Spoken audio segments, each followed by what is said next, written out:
एक व्याख्यान होईल. भाऊसाहेबांना एका पुस्तकात समाविष्ट करणं सुद्धा फार कठीण आहे. या सर्व गोष्टी या ठिकाणी भाऊसाहेबांच्या जीवनावर पाहत असताना आपल्याला आणखी सुद्धा अनेक वेळा याची संधी मिळेल. कारण आज जवळजवळ 2 तास झाले तुमचे अंत मी आम्ही पाहणार नाही, परंतु हे सर्व भाऊसाहेबांचे विचार तुम्ही आत्मसात केले पाहिजे, तुमच्यापर्यंत पोहोचले पाहिजे. विकास दहिकर साहेबांनी सांगितल्याप्रमाणे एक जरी गुण तुम्ही भाऊसाहेबांचा घेतला, एक जरी विचार तुम्ही तुमच्या मनात जर अंगीकारला, तर तुमच्या जीवनाचं सार्थक होण्याचं तेवढी शक्ती त्या विचारात आहे. आणि हे खरं आहे. त्यांनी सांगितलं की विद्यार्थ्यांनी त्यांचे विचार घ्यायला पाहिजे. मी या ठिकाणी मंचाला सांगू शकतो, विद्यार्थ्यांनीच नाही, खरी गरज आम्हाला या श्री शिवाजी शिक्षण संस्थेत काम करणाऱ्या कर्मचाऱ्याला आहे की आपण या ठिकाणी भाऊसाहेबांचे हे विचार कितपत जगतो आहे, कितपत या ठिकाणी अंमलात आणतो आहे. की केवळ पगार घेतो म्हणून महाविद्यालयात येतो आहे आणि जातो आहे, किंवा भाऊसाहेबांच्या ज्या ज्या संस्थेत कर्मचारी जे काम करते आहे ते ठीक आहे का, हे सुद्धा आत्मचिंतन करण्याची गरज खऱ्या अर्थानं भाऊसाहेबांच्या 125व्या जयंतीच्या निमित्तानं आम्हाला सुद्धा त्याची गरज आहे. आणि आम्ही सुद्धा भाऊसाहेबांचा एखादा विचार घेऊन जर आम्ही झपाटलं गेलो तर आम्ही या ठिकाणी आम्ही ज्याचे मार्गदर्शक म्हणून या ठिकाणी काम करतो, तो समाज, तो विद्यार्थी निश्चितच चांगला घडू शकेल. त्याला चांगला समाजातील एक चांगला नागरिक म्हणून आम्ही निश्चितच त्याला त्याच्या पायावर त्याला उभं करू शकेल, यात कोणतीही खंत नाही. या ठिकाणी महामहिम साहेबांनी अतिशय चांगले विचार या ठिकाणी मांडले. कारण त्यांची जडणघडणी याच 2 महापुरुषांच्या विचाराची झालेली आहे.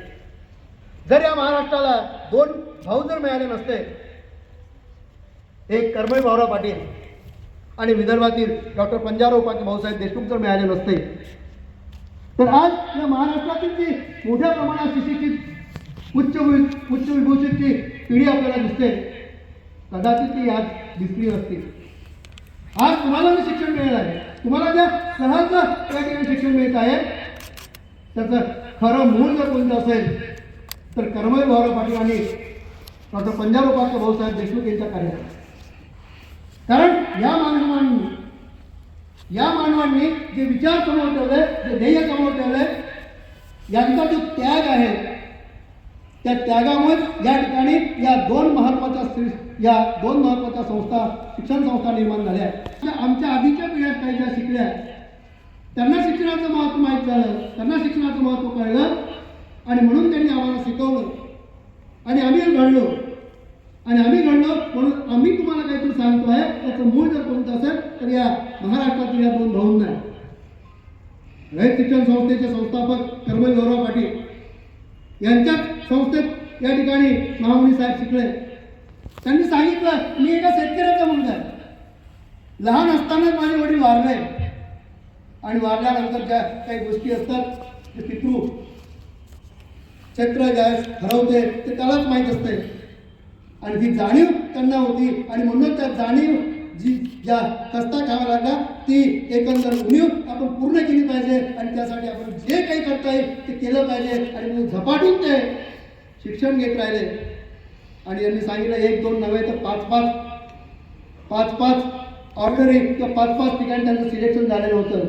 की तुम्हीही मिळू शकता, ते तुम्ही मिळू शकता. ज्यावेळेस त्यांच्यासारखे तुम्ही झपाटाल, त्यावेळेस तुम्ही खऱ्या अर्थानं आपल्या आईवडिलांचे स्वप्न काय आहे, त्या आईवडिलांचे स्वप्न पूर्ण करा. आमचे सोडा, समाजाचे सोडा, पण तुम्ही घरी गेल्यानंतर तुमच्या आईवडिलांना विचारा की आमच्यापासून तुमच्या काय अपेक्षा आहे, तुमचं काय स्वप्न आहे आमच्याविषयी.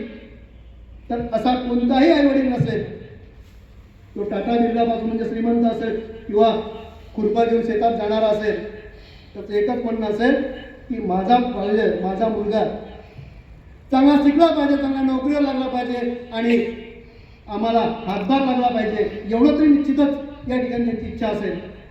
आणि त्यांची तेवढी जरी इच्छा पूर्ण करण्याच्या दृष्टिकोनातून तुम्ही जर प्रयत्न केले तर खऱ्या अर्थानं तुम्हाला जन्म घातल्याचं किंवा तुम्ही जन्माला आल्याचं सार्थक होईल असं मला वाटतं. आज मुक्ताताईंनी सुद्धा अतिशय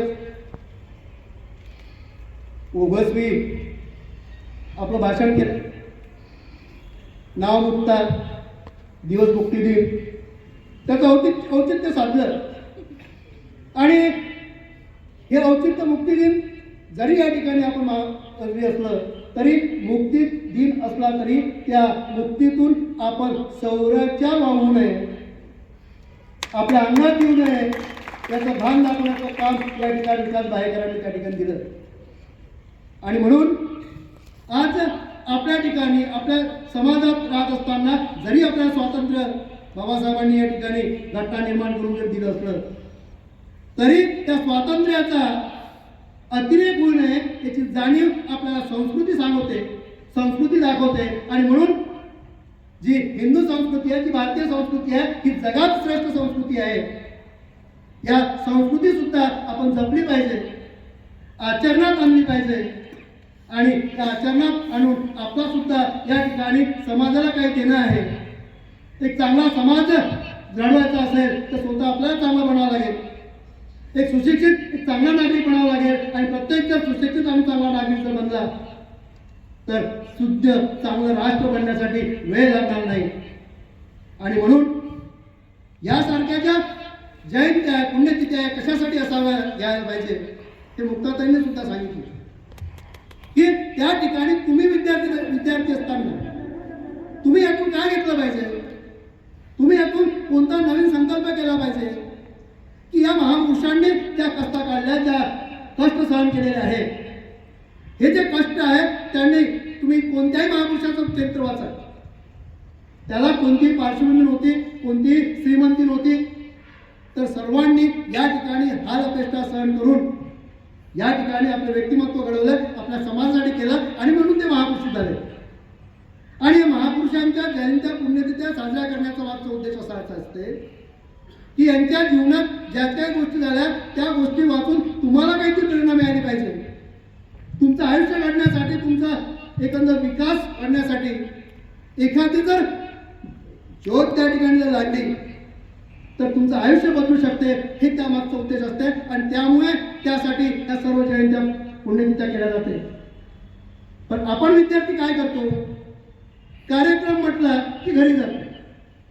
आज या लोकांनी जेवढे काही विचार या ठिकाणी सांगितले मंचावर असताना, त्या ठिकाणी बोलत असताना, खऱ्या अर्थाने तुम्हाला माहित होते का, खऱ्या अर्थानं ते सर्वांचे वेगवेगळे विचार जर तुम्हाला आत्मसात करायचे असते किंवा मिळवायचे असते तर किती पुस्तकं वाचावं लागले असते. तुम्हाला ते सहज उपलब्ध झालंय. हे जे काही विचार आहे हे विचार एका दिवसात 2 दिवसात येत नसतात. वर्षानुवर्ष त्या लोकांची वाचन संस्कृती, एवढंच नव्हे तर वाचन करून त्या ठिकाणी त्यांनी संग्रहित केलेला तो खजिना असतो. तो खजिना तुमच्यापुढं मांडण्याचं काम प्रामुख्याने या ठिकाणी ही सर्व वक्ते व्याख्याते या ठिकाणी करत असतात. आणि म्हणून कोणतंही भाषण जर या ठिकाणी असेल तर त्या भाषणात प्रामुख्यानं काहीतरी नवीन मिळत असतं. सर माझी बस आहे. थँक्यू.